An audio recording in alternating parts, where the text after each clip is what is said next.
Hi, and welcome to English Literature 2. I am Professor Hodges. I've been teaching writing and literature, for almost 20 years now, at numerous colleges and universities. I'm also a published writer, as I mentioned in my welcome introduction, which I definitely think you should read. It's got some important information in there. But also, what I want to do in this short video this week is just touch on a couple important things. Just look at the syllabus very quickly, maybe some expectations of the course, things about grading, and the work coming ahead, and then a briefest introduction to William Blake, who is our poet of the week here. We will be reading, I think, a lot more, I would say, than what we have this week. This week we're kind of dipping our toes in. I've given you a number of poems from a really great poet, great starting point. This course is going to move, as it says on the syllabus, from Romantics through the Victorian era into the 20th century. And so the only real way to tackle Romanticism, I think, is to start off with some Romantic poetry. And poetry is very condensed. So you shouldn't just be reading these things one time and then trying to go and engage in the discussion boards. You're going to want to go back and forth probably. You're going to want to read them, reread them, maybe even read them some more as you grapple with the discussion questions. So getting a little ahead of myself. But anyway, back to the syllabus. We're going to go through those time periods. And for some of them, we're going to be reading more than just a handful of poems in a week. The poems are designed for you to spend, like I said, a lot more time on them, whereas the prose, we're going to read, I think, at least one or two short stories, a few novels, a couple novels, and some novellas. And so the reading is going to be, as far as page count goes, increasing quite a lot as the semester goes on. But those things are not meant really for you to read and reread and ponder in the same way you would a poem. So there's that. The required texts are there on the syllabus.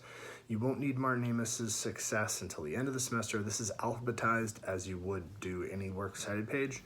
Dickens is going to be kind of in the middle of the semester, and then the end of the semester you're going to need this Norton Anthology. For now, a lot of the poems I'm just going to post, as you will see, to online learning. They'll just be there under readings, and then when things are from the textbook, I'll make that clear as well. So we've got these course objectives you should be reading about: discovering historical, thematic, and stylistic connections, gaining an understanding, developing a way of reading that's active and thoughtful. Those will be achieved primarily through the discussion boards. And then, of course, we'll have there's a midterm paper and a final paper, which we can talk about more as the semester goes on. Basically, what you want to do is do the readings, engage in the discussion boards in a thoughtful, specific way. You'll see that there's a rubric posted to the online learning in its own content area. Basically, the expectations are this.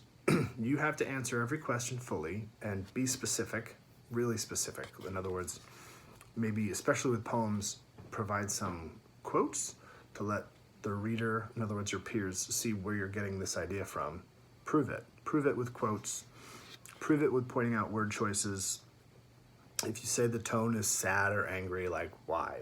Show us the words that make you say that. Once you've answered the questions, you'll see whether or not other peers in the class have responded or not. You won't be able to see anybody else's response until you've already posted. You have to create a thread, provide your answers to the questions, and then you can do the second part, which is also important, and engage in an actual discussion. So the rubric is such that you only get 50 points out of 100 if you just go through and answer all the questions. That's not enough. So, for example, we have 4 discussion questions this week, which means you should have a total of 12 posts by the end of this week. So that is 4 answers and 2 responses to each of those questions. Go in, did someone ask you a question? Answer it. Do you have a question for somebody? Great. Maybe they answered it and you want to engage back to that? Perfect. But you need to do that. I don't keep grades posted on online learning all semester. I will write you an email directly if one of your responses is simply inadequate so that you can know that. and usually give some leeway for the first couple posts if they wind up being somewhat, under par. So that's that. You should know, you at any point in the semester will know better than I, for the most part, because I'm going to have to go through and count them up. You should know whether you've been posting 3 posts for each question. So you know that. You don't have to ask me what your grade is. That's the way it's going to work. So there's things in here about research and procedure that on the syllabus have a little bit more to do with papers that are coming up. So we'll talk about those in future posts. But basically the requirements are pretty clear. If you do the readings, you participate in these discussion boards, and you bang out these 2 papers in a meaningful way, you should do well. Half the class is just posting on these discussion boards. 20% is the midterm, 30% is the final. It's all pretty straightforward. There's some stuff here about plagiarism that you're going to want to look at. There's an MLA formatted page for you to see on page 4 of the syllabus. And then we get into the heart of it, the schedule. This is what you're going to want to know all the time, what's going on. The schedule dates and the week numbers line up to online learning, what's supposed to be happening here. So specifics about page numbers, once we get into textbooks, are all going to be on here. At any rate, we're starting with William Blake, as I said. He's sort of a proto-romantic poet. And what is romantic doesn't mean that it's love poetry, not at all. Although they might write love poems. Everybody of every school tends to somewhat do that. But romantic means a sort of worldview, an idea that emotion is sort of more important than intellect. And it kind of, like most literary movements, is a reaction to what happened just before that. We had in the period kind of just before where we're talking now, we're talking late 18th century. Not long before this, we had neoclassicism, it was called, and we had these people who came up with rules of how you do literature. Alexander Pope wrote this huge, epic length poem called Essay in Criticism, explaining how you're supposed to write a poem well, and he always wrote with heroic couplets and iambic pentameter as if that was the only way you're supposed to do it. Whereas we also have, in France, right, the neoclassicists would be like, these are the rules of how you write a play.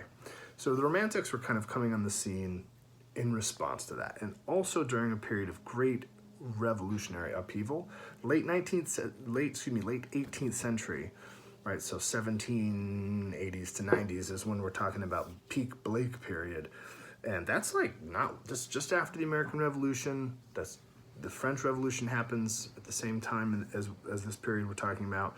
So there's a spirit of revolution going around, at least the Western world, as we call it, and so you'll see some of that in Blake's poems. He was honestly more famous in his day as an artist, a visual artist, but he also wrote so many poems. I gave you guys a handful.